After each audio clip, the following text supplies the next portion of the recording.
Republican President-elect Donald Trump vowed to repeal President Barack Obama's trademark legislation, the Affordable Care Act.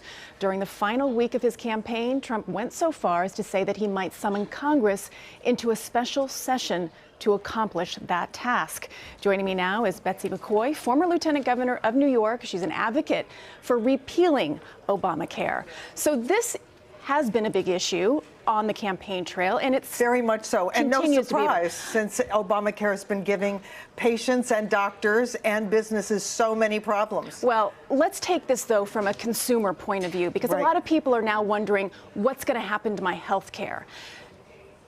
Changes are not going to happen overnight. I think that that's something that we should first point out. Well, definitely. And one reason is that we've learned a very important lesson during the Obamacare experience, and that is we can tell Congress really clearly right now, don't give us another 2,572-page bill that no one reads before passing it.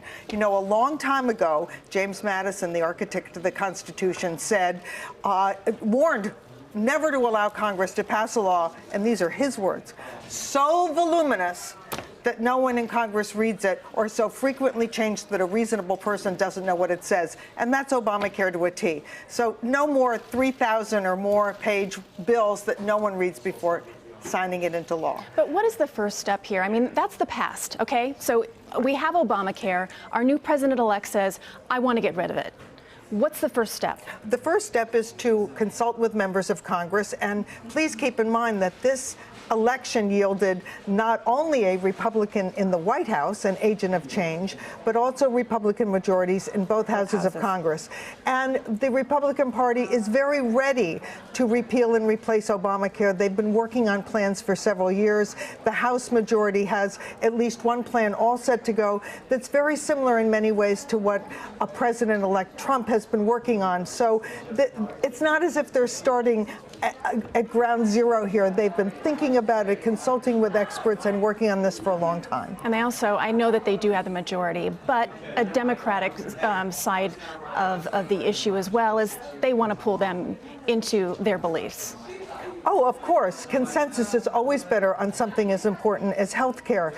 Keep in mind that Donald Trump ran on a platform not only of change, but of prosperity. And voters really responded to that. They rejected kind of the class warfare rhetoric of his opponent and said, yes, we want to see all boats rise. And Obamacare has been impeding prosperity because, for example, the New York Fed just came out and cited that 17% of service businesses and 23% of manufacturing businesses are actually putting a lid on hiring to avoid that Obamacare employer mandate. So we want to make sure people can get jobs, work more hours if they're part-timers, and Obamacare has been standing in the way of that. What would you say, though, if you were talking to somebody on the street who's really concerned about this? They might not like their health care, but they're also scared of what may be to come. So what would be your advice? I wouldn't worry. First of all, Medicaid is the safety net for lowest income people in the United States. That's not going anywhere. Donald Trump has already said he will continue Medicaid. He will provide more flexibility to the states because in some states it's just not working well to serve the people. It's very interesting to look back on the campaign and realize that Donald Trump won by spending less than half as much money as his opponent. He got his money's worth.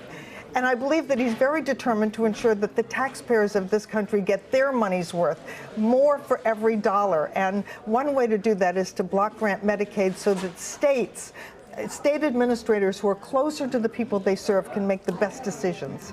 All right. In the meantime, we will wait one day at a time to see how this all unfolds. We appreciate your insight. Former Lieutenant Governor of New York, Betsy McCoy. Thank you.